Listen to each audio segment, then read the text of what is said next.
অনেক বেশি লেয়ারযুক্ত হওয়ার কারণে লাচ্ছা পরোটাটা খেতে অন্যান্য রুটি পরোটার থেকে একদমই ডিফারেন্ট। অনেক তো নর্মাল রুটি পরোটা খাওয়া হলো, এবার তাহলে চলুন তৈরি করি লাচ্ছা পরোটা। আসসালামু আলাইকুম everyone, welcome back to my channel. আজকে আমি তৈরি করছি অসংখ্য লেয়ারযুক্ত লাচ্ছা পরোটা। এছাড়াও এটাকে অনেকে ফেনি পরোটা অথবা লেয়ারি পরোটাও বলে থাকে।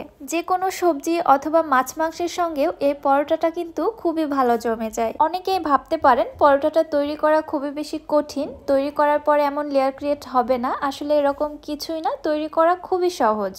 চলুন তাহলে রেসিপিটি দেখে আসি। বিসমিল্লাহ। ফার্স্টে একটি মিক্সিং বোলে নিয়ে নিচ্ছি আমি 1.5 কাপ ময়দা।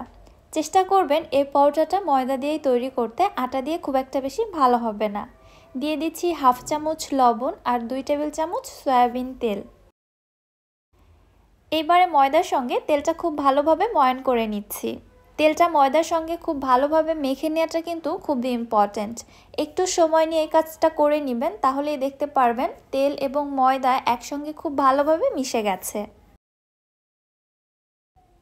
3 থেকে 4 মিনিট ভালোভাবে মিশিয়ে নেওয়ার পরে যখন কিছু ময়দা হাতের মুঠোর মধ্যে নিয়ে এমন মুঠোবন্দি করলে দেখবেন মুঠো বেঁধে আসছে এবং ভেঙে দিলে আবার ঝুরঝুর করে ভেঙে যাচ্ছে, তখন বুঝতে হবে খুব ভালোভাবে মেখে নেওয়া হয়ে গিয়েছে। এইবারে নর্মাল ঠান্ডা পানি দিয়ে আমি একটি ডো তৈরি করে নিচ্ছি। আর পানিটা একবারে দিয়ে ফেলবো না, এরকম একটু একটু করে দিয়ে ময়দাটা মেখে নিতে হবে।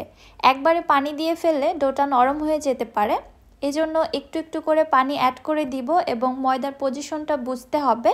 দেন পরবর্তীতে আরও একটু পানি অ্যাড করে দিতে হবে।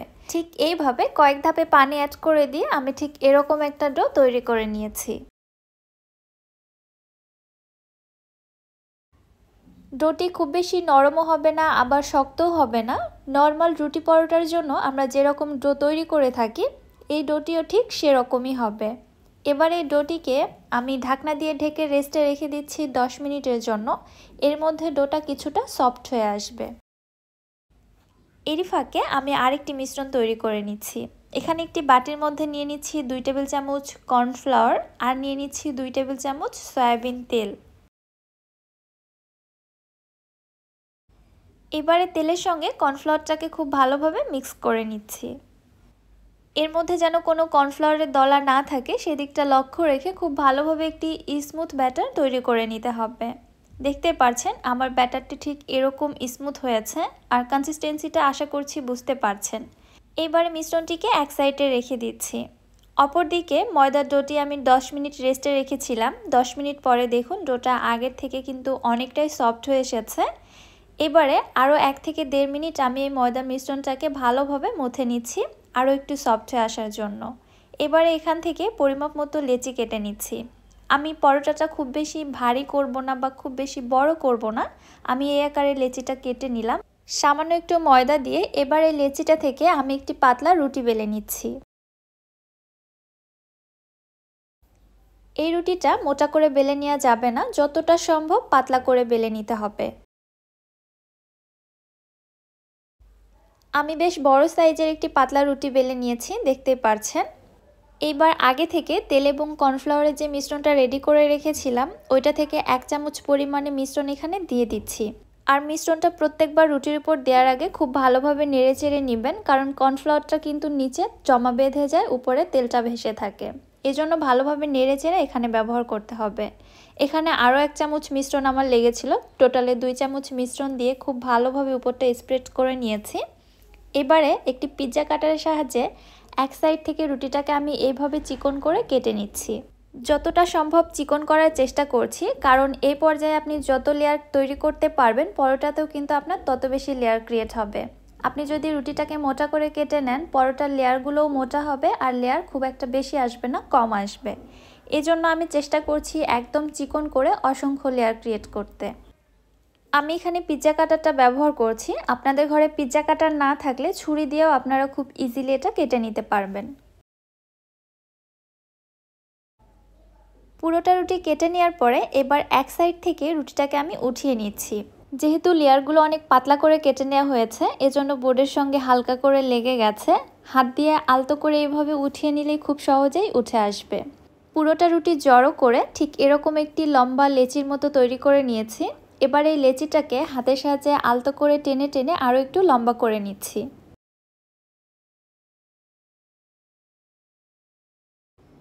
এইবার এই লেচিটা আমি হাতের 4 আঙুলে এইভাবে পেঁচিয়ে নিচ্ছি। একটু খেয়াল করলে আপনারা বুঝতে পারবেন আমি কাজটা কিভাবে করছি। এইবারে হাতের সাহায্যে এইভাবে প্রেস করে করে এই লেচিটা থেকে আমি রুটি তৈরি করে নিচ্ছি। এই রুটিটা কিন্তু বেলুন দিয়ে বেলে নেওয়া যাবে না, তাহলে লেচিগুলো একটির সঙ্গে আরেকটি লেগে যাবে, সেই ক্ষেত্রে লেয়ার ক্রিয়েট হবে না। যতটা সম্ভব হাতের সাহায্যে এভাবে চেপে চেপে রুটিটাকে বেলে নিতে হবে। আপনারা চাইলে ঠিক আমার থেকে বড় করেও বেলে নিতে পারেন, আবার এর থেকে ছোটও রাখতে পারেন। আমি ঠিক এই মাপে বেলে নিয়েছি। এইবারে চলে আসলাম চুলাতে পরোটাটা ভেজে নেওয়ার জন্য। প্রথমত শুকনা প্যানে পরোটাটি এক সাইড থেকে সেঁকে নিতে হবে, আগে তেল দেওয়া যাবে না। এক সাইড থেকে যখন পরোটাটা কিছুটা হয়ে আসবে, পরোটাটিকে উল্টিয়ে দিয়ে তারপরে এর মধ্যে তেল দিয়ে দিচ্ছি প্রায় 1 থেকে 1.5 টেবিল চামচের মতো।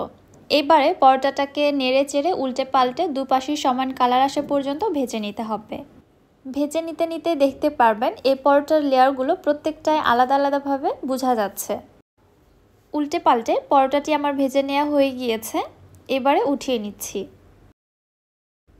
আমি আরও একটি পরোটা আপনাদের ভেজে দেখাচ্ছি। ভেজে নেওয়ার সময় সামান্য একটু টেকনিক ফলো করলে দেখবেন পরোটার লেয়ারগুলো একটার সঙ্গে একটা লেগে থাকছে না, খুবই সুন্দরভাবে আলাদা হয়ে আসছে। পরোটাটি এক সাইড থেকে যখন সেঁকা হয়ে গিয়েছে, অপর পাশে উল্টিয়ে দিয়ে আমি পরিমাপ মতো তেল দিয়েছি। এবারে দেখুন পরোটাটা ঠিক আমি কিভাবে ভেজে নিচ্ছি।